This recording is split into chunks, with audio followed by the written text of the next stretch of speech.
All right, some unprecedented scenes from the White House, a heated exchange between the two presidents, Volodymyr Zelensky and Donald Trump, where Donald Trump, of course, did not mince his words.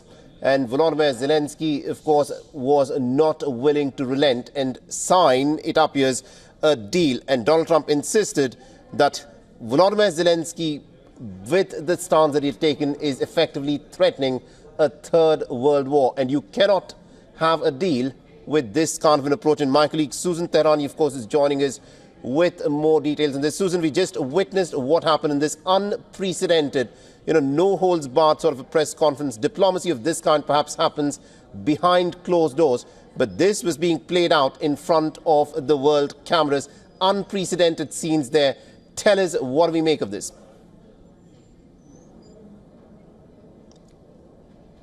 I am speechless, and that's a lot to say about me. I don't know how to follow that, what just happened.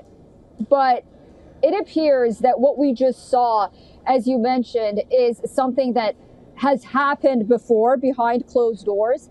And, we just saw it out in the open, and it started with J.D. Vance. And I will say this conversation about not being grateful reminded me of an article that we read about a year ago where President Biden, behind closed doors, yelled at Volodymyr Zelensky and said, "You are not grateful for United States help."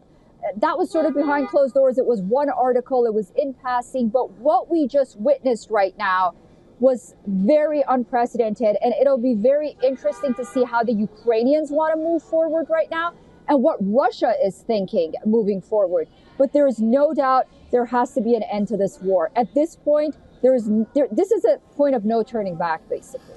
It's interesting that you mentioned as to how Vladimir Putin, I'm pretty sure he'd have been watching this press conference unfold, this interaction between Volodymyr Zelensky and Donald Trump there. By the looks of it, it does not look like there is going to be a deal, because Volodymyr Zelensky seems pretty adamant in terms of the path that he wants to take. Donald Trump there clearly putting out, saying that he has no cards to play in this conflict. Without American support, this war, where Ukrainian resistance would not have gone on for 3 years, it may have ended a lot sooner.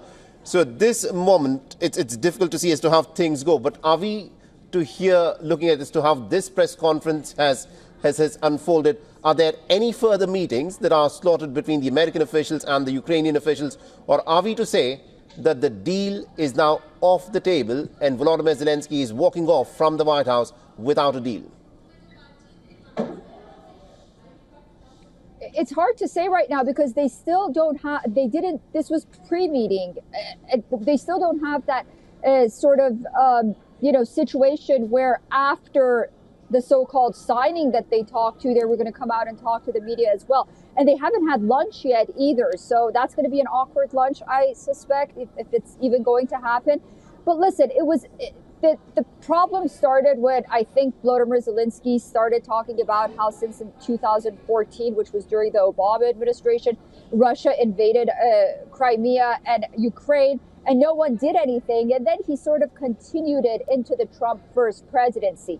And I think that's when, J.D. Vance and President Trump wanted to make clear on where the United States stood. And I think it was also very telling that Donald Trump brought the issue how he gave Javelin weapons to Ukraine, and Joe Biden ultimately, didn't provide the weapons that Ukraine wanted for it to win.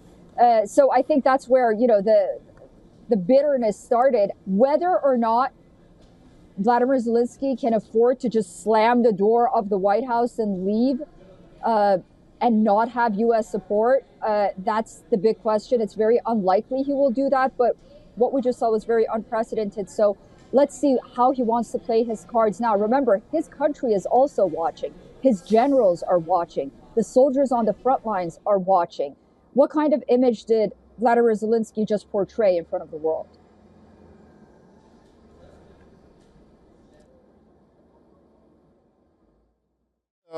Do continue to stay on with us, but let's listen in again to that unprecedented exchange between Donald Trump and Volodymyr Zelensky. This is the stuff that happens behind closed doors, but it's playing out in the glare of the world cameras. Let's listen in to this unprecedented interaction between the two presidents. How are we doing in the deal. It doesn't work that way. I'm not aligned with Putin. I'm not aligned with anybody. I'm aligned with the United States of America. And for the good of the world, I'm aligned with the world. And I want to get this thing over with. You see the hatred he's got for Putin. It's very tough for me to make a deal with that kind of hate. He's got tremendous hatred. And I understand that, but I can tell you the other side isn't exactly in love with, you know, him either. So it's not a question of alignment. I'm aligned with the world. I want to get the thing set. I'm aligned with Europe. I want to see if we can get this thing done. You want me to be tough? I can be tougher than any human being you've ever seen. I'd be so tough. But you're never going to get a deal that way. So that's the way it goes. All right, one more question. Hey, I want to respond to this. So look, for 4 years in the United States of America, we had a president who stood up at press conferences and talked tough about Vladimir Putin, and then Putin invaded Ukraine and destroyed a significant chunk of the country. The path to peace and the path to prosperity is maybe engaging in diplomacy. We tried the pathway of Joe Biden of thumping our chest and pretending that the President of the United States' words mattered more than the President of the United States' actions. What makes America a good country is America engaging in diplomacy. That's what President Trump is doing. Can I ask you? Sure. Yeah? Yeah. Okay. So he occupied our parts, big parts of Ukraine, part of East and Crimea. So he occupied it on 2014. So during a lot of years, so I'm not speaking about just Biden, but those time was Obama, then President Obama, then President Trump, then President Biden, now President Trump, and God bless, now President Trump will stop him. But during 2014, nobody stopped him. He just occupied and took. He killed people. You know what the contact 2015. 2014. 2014 and 2014. 2014? Yeah. So I was not here. Yeah, but That's exactly right. Yes, but during 2014 till 2022, yeah, the situation the same. The people have been dying on the contact line. Nobody stopped him. You know that we had conversations with him, a lot of conversations, my bilateral conversation, and we signed with him, me, like a new president. In 2019, I signed with him the deal. I signed with him, Macron and Merkel, we signed ceasefire. Ceasefire. All of them told me that he will never go. We signed him with gas contract. Gas contract. Yes, but after that, he broken this ceasefire. He killed our people and he didn't exchange prisoners. We signed the exchange of prisoners, but he didn't do it. What kind of diplomacy, JD, you are speaking about? What do you mean? I'm talking about the kind of diplomacy that's going to end the destruction of your country. Yes, but if you Mr. President, with respect, I think it's disrespectful for you to come to the Oval Office and try to litigate this in front of the American media. Right now, you guys are going around and forcing conscripts to the front lines because you have manpower problems. You should be thanking the President for trying to bring it into this conflict. Have you ever been to Ukraine that you say what problems we have?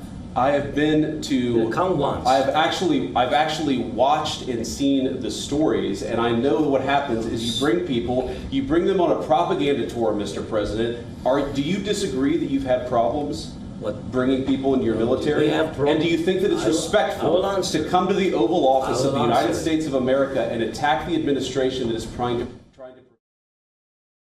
And I think we will. I think we will. And We have to, of course. do you have any questions, please? Thank you, Mr. President. With the, how much money is the U.S. going to put into the fund that is being created today, and how does this provide long-term security for Ukraine? Well, we don't know exactly how much because we're going to be putting some money in a fund that we're going to get from the raw earth that we're going to be taking and sharing in terms of revenue. So it's going to be a lot of money will be made from the sale and from the use of raw earth. And as you know, our country doesn't have much raw earth. We have a lot of oil and gas, but we don't have a lot of the raw earth. And what we do have is protected by the environmentalists, but that can be unprotected. But still, it's not very much. They have among the best in the world in terms of raw earth. So we're going to be using that, using it for all of the things we do, including AI. and including weapons and the military, and it's really going to very much satisfy our needs. So it's something that just worked out really well. We have a lot of oil, and we have a lot of gas, we have a lot, but we don't have raw earth. So this has just about every component of the raw earth that we need for computers, for all of the things we do. This puts us in great shape. And on long-term security for Ukraine, how does this provide it? I think they're going to have great luck. I think once we make the agreement, that's going to be 95% of it. They're not going to go back to fighting.